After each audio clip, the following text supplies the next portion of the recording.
There's only one way to enter the so-called fire zone, and that's with an army which these past few months has fought a relentless bush war against guerrillas opposed to President Obote. They led the way as we crossed into Luwero district. Only an hour from Kampala, maybe, but at once we saw the first of many deserted and devastated villages now under army control. Settlements where no one is allowed to walk, let alone reclaim their homes. A mile further, and the first of the huge groups of refugees who are now living in army-controlled camps. These people are all from the Baganda tribe, once the aristocrats of Uganda. Now they chant support for their long-standing enemy, the president, and his party, UPC. They have no choice. A war made largely in their name has left them victims of a fierce campaign to stamp out insurrection in Uganda at large. Well, I leave it to my own countrymen and women. If they want a difficult time, they will support these lawless elements. If they want stability, if they want rehabilitation, if they want peace, if they want prosperity, I call upon them not to support such persons, but to report them immediately so that the security forces can deal with them and deal with them quickly. There are now 140,000 people living in government camps like this one, at Kapeka, deep in the bush north of Kampala. Homes made of banana leaves and straw.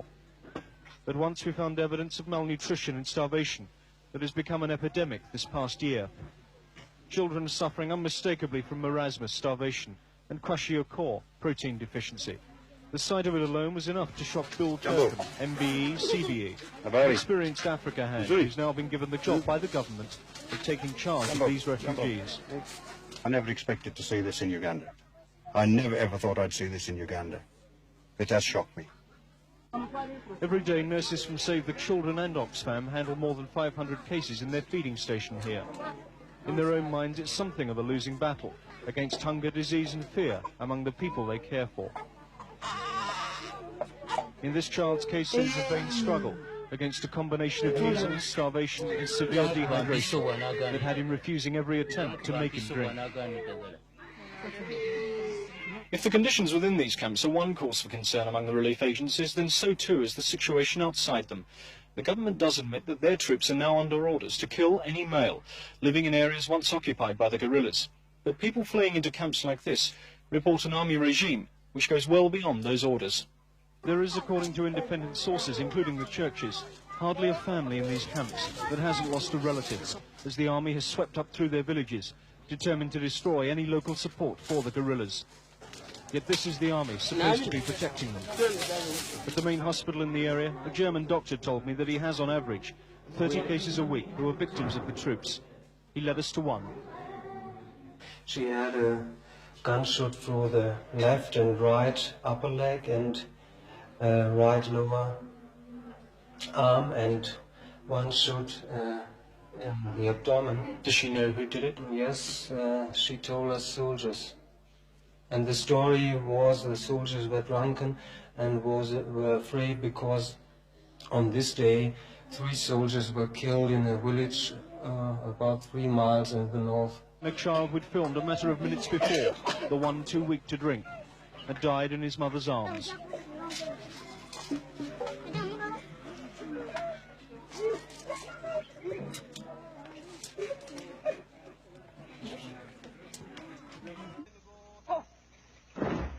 A makeshift parade ground in the heart of the Luwero Triangle. The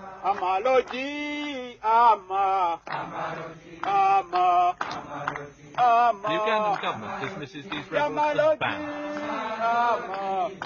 They see themselves as national saviors.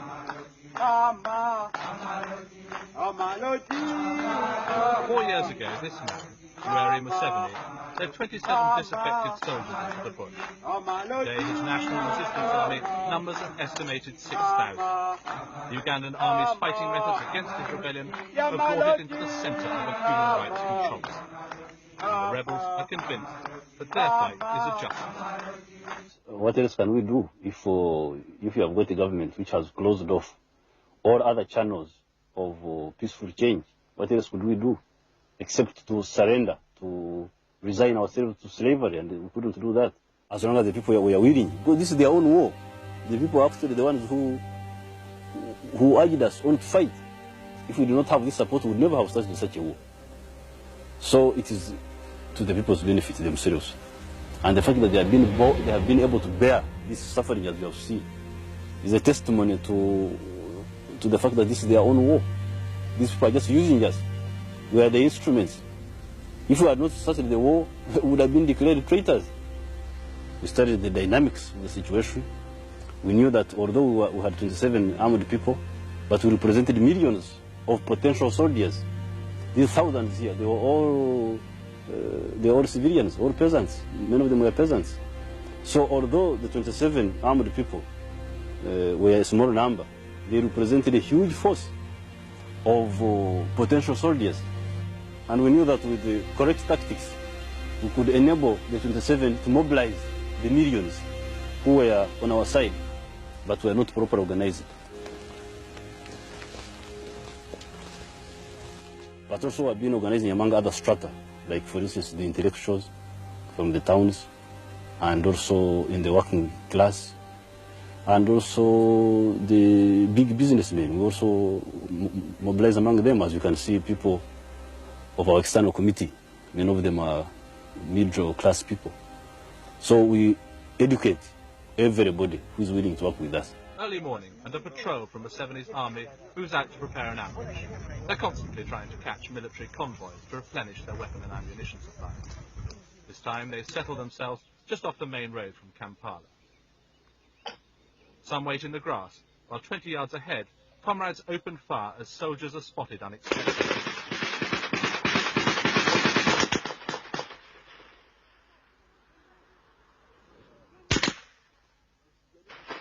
Smoke from a grenade rises. Two government soldiers have stumbled into the ambush by accident, travelling along a track off the main road. The Ugandan government has always said that much of the evidence of fighting is fabricated. There's nothing fake about this man's fresh blood. Papers show that one of the soldiers had been given a day's leave to visit his sick child. The officer in charge explains that the two men had arrived while they were waiting for the convoy. He said they had to be killed because they might otherwise alert the army to the presence. Not quite the booty they'd hoped for, but the bodies are stripped of everything that might be useful before the patrol moves on.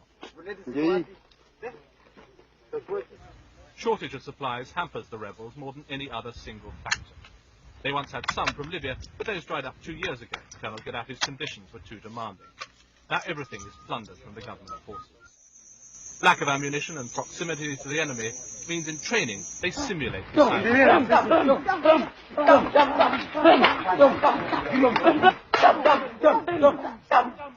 far cry from the sort of training the officer in charge will have gone through.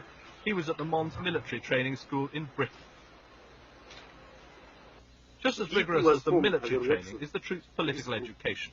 A crash course in political science, the movement espouses an old-fashioned mixed economy, and a thorough grounding in modern Ugandan history, or at least the rebel leadership's version of what's happened since independence and what part Obote has played. Because Obote did not value self-determination. He valued the education of the people of the North. And in fact, it did not mean the people of the North, it meant himself. The National Resistance Movement is a nationalist organization. It is a nationalist in the sense that it is fighting for the aims of the whole country and not for aims of a section of the country. Secondly, the National Resistance Movement is a democratic movement. It's a movement which is fighting for democracy. Like this 14-year-old, many have joined the movement because they say they or their families have been ill-treated by the government troops.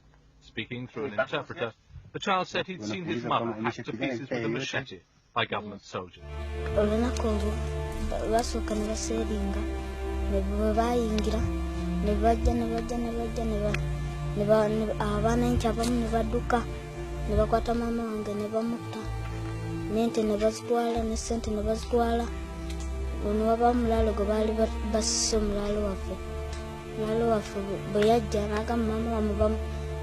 bamusonyiwa nebagamba gweddayo omulaalo najja natulagirira maama waffe gyafiiridde netujja netumuziika ne taata.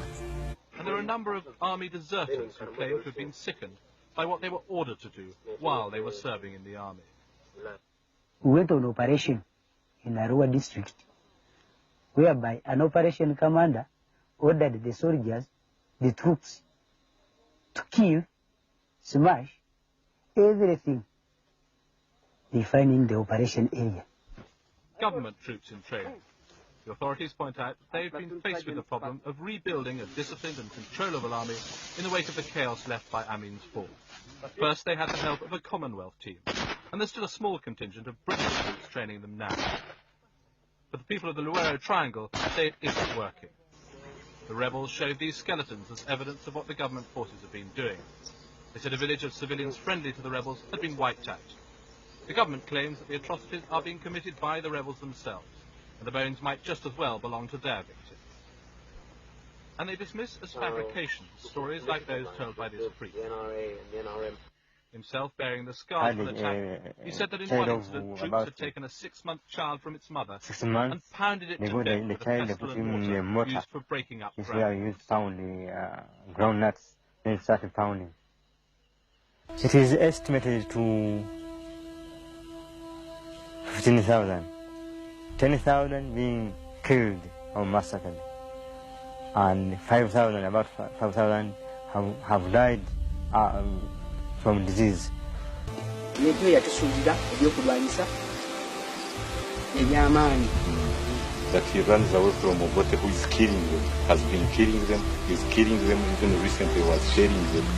So you just wear a watch to stop.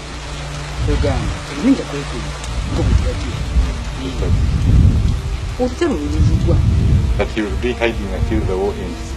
The fighting has left one of Uganda's richest regions almost completely depopulated. Once prosperous villages now lie deserted.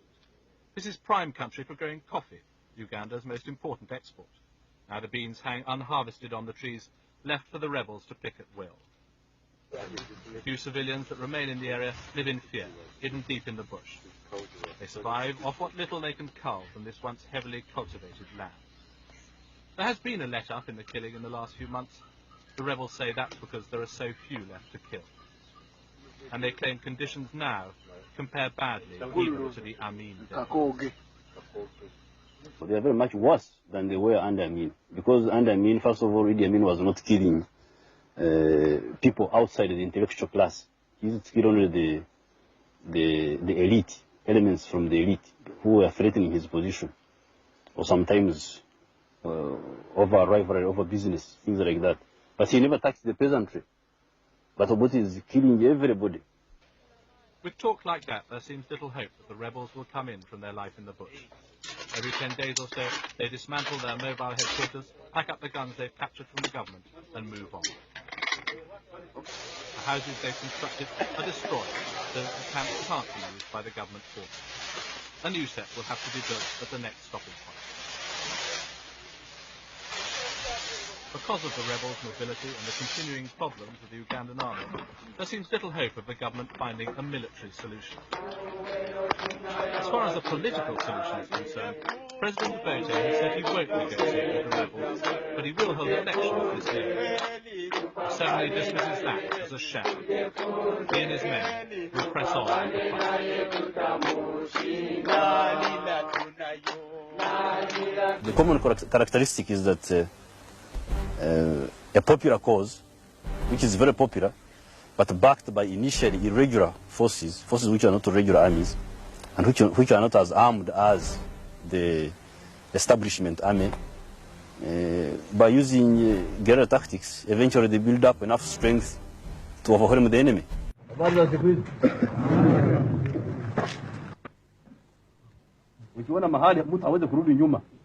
Museven yenze nasookera omulabako yali avugana tractor ng'ali mu biziinaziina naye ng'alina abalyasi bangi ng'ajjeeyo ewaffe weeru nga batusaba emmere nga tubawa nga batwala nga bambi tebaatuyisa bubi tebakwata bintu byaffe nti babitwale babirye.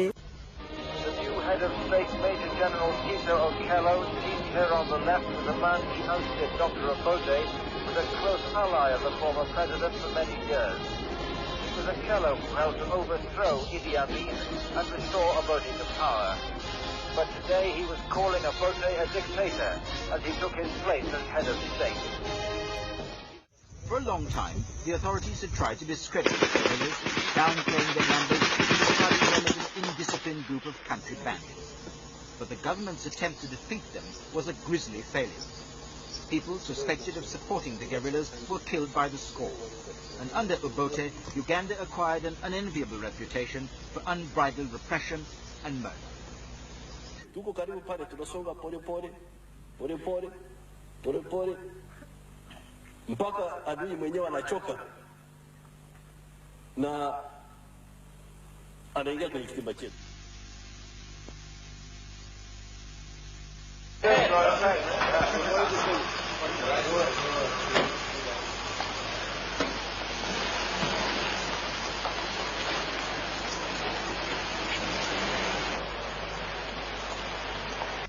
We are hopeful that the brotherly spirit that is being portrayed by Ugandans sitting round the table will result in a full resolution of this issue.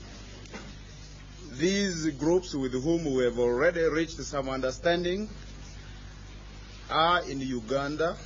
They have put down their arms and they are cooperating fully and participating fully in the process of bringing about lasting peace in our country. The head of state and the chairman of the military council, General Tito Okello, has time and time again stated that all Ugandans are welcome back home.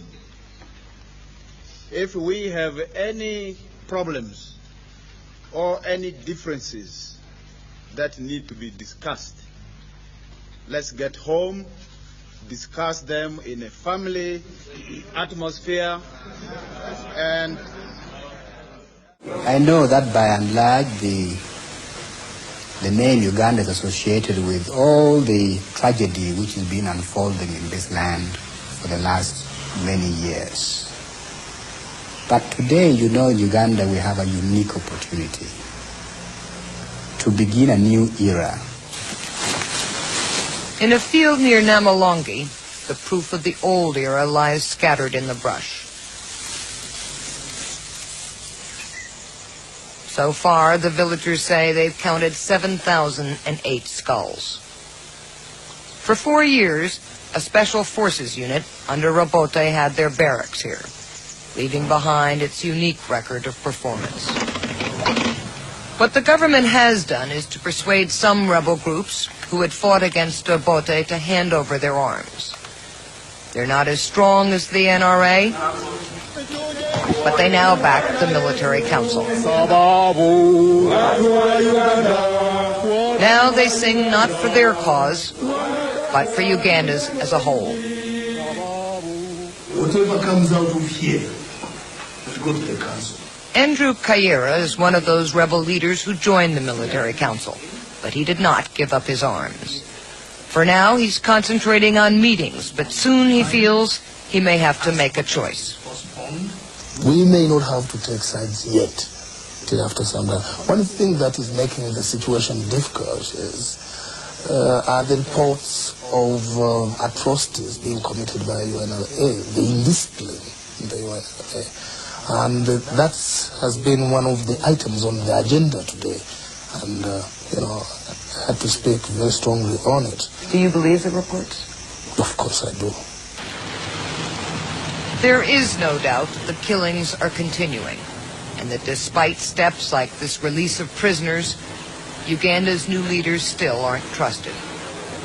Part of the problem is the prisoners see some of the same faces they saw in the past. Tito Okello, the head of state, served under Obote. Amin Onzi headed the feared intelligence service under Idi Amin. Too many of the country's new leaders are old faces tainted with the past, and few Ugandans believe that they didn't play some role in the system they're now trying to change. Like Uganda after the coup, they're happy to see Obote out.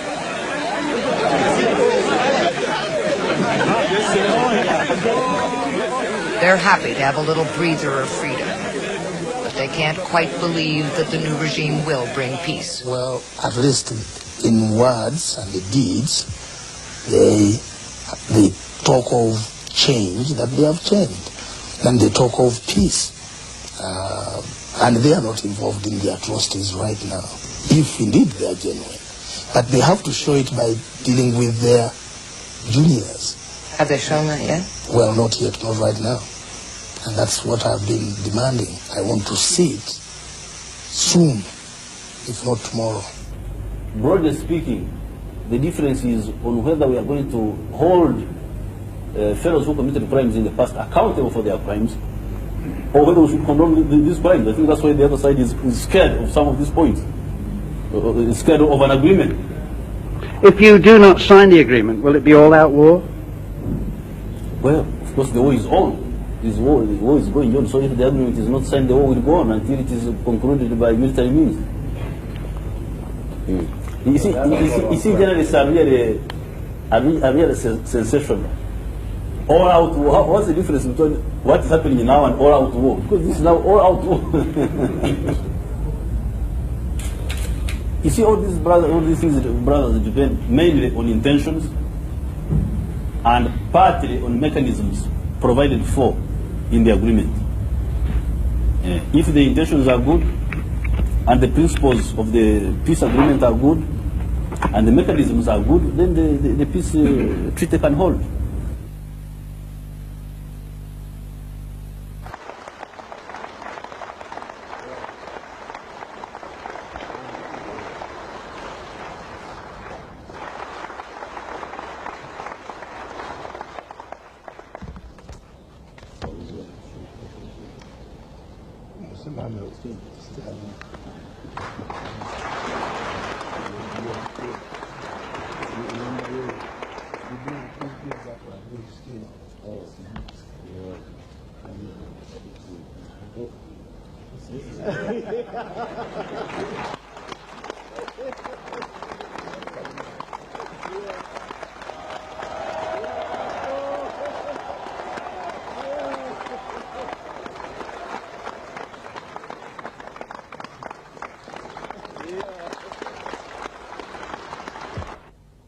I want the world to understand this. The people of Uganda, the population, did not start violence. I was not a soldier, I was an intellectual.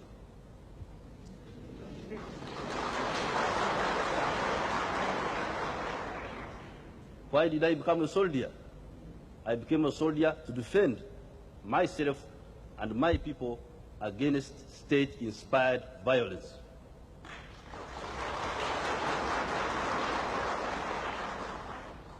People were killed in 1964.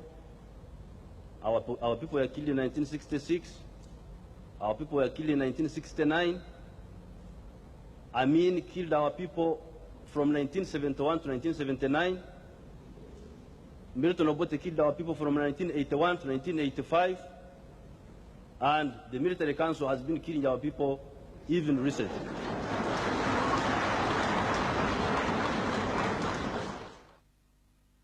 Rebel forces in Uganda are said to be controlling most of the capital, Kampala, after 2 days of heavy fighting.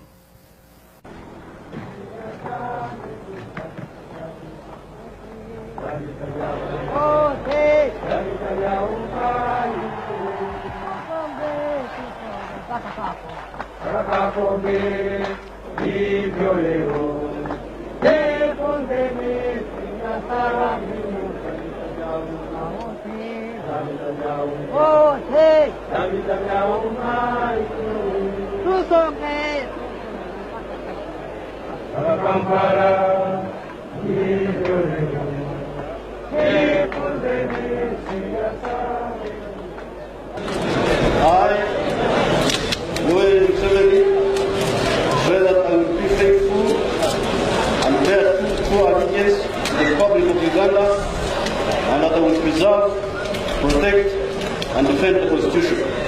So help me God.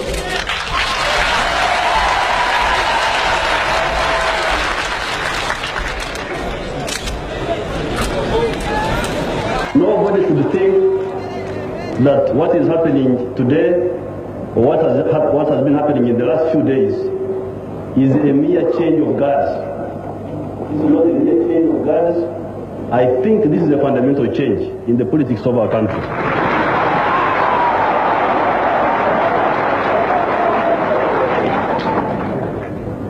Because in Africa we have seen so much change that change has become meaningless. It's no longer change but mere turmoil. This group getting rid of that group and that group doing worse than the group it got rid of. Now, please do not count us in that category of people. The National Resistance Movement, I think, is a clear-headed movement with clear objectives and with good membership. I think it makes a very big difference from the situation in which we were, where the very people in power were they themselves encouraging evil instead of trying to combat evil. I think this is a slightly different situation.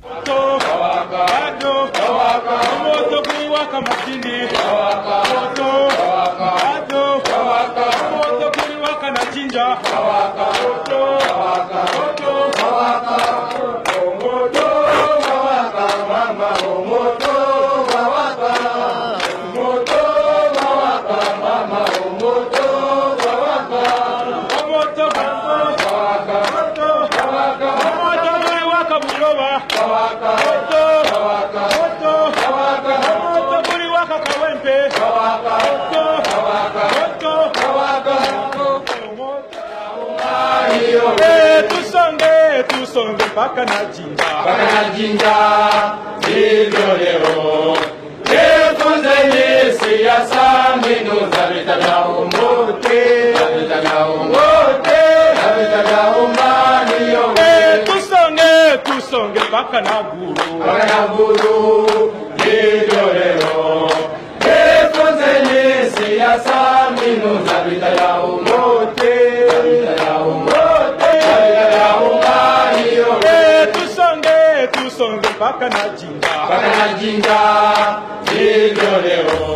They went ahead with their old game of killing Ugandans. Since the signing of the peace agreement, they had killed up something like 400 or 500 people, whose names we could lay our hands on, names and places of birth and things like that. Now we found that if we didn't act, first of all, there would be no solution to the Ugandan political crisis. There would be no solution. We would go on endlessly with the same cycle of violence and regimes which don't do any work. Secondly, we're also in danger of the people misunderstanding us, thinking that we have abandoned them and we are not working for the interests. And they have had so much faith in us, we could not afford such a thing. Because the politics of the past have been politics about intrigue, about subterfuge. This has been the politics of the past. Now we are, and this politics has not concerned the population. It has been about job seeking on the part of the politicians. But now we are going to talk, for the first time we are going to talk about the population, their life, their political rights, their economic interests. That will be the center of gravity of whatever we are doing.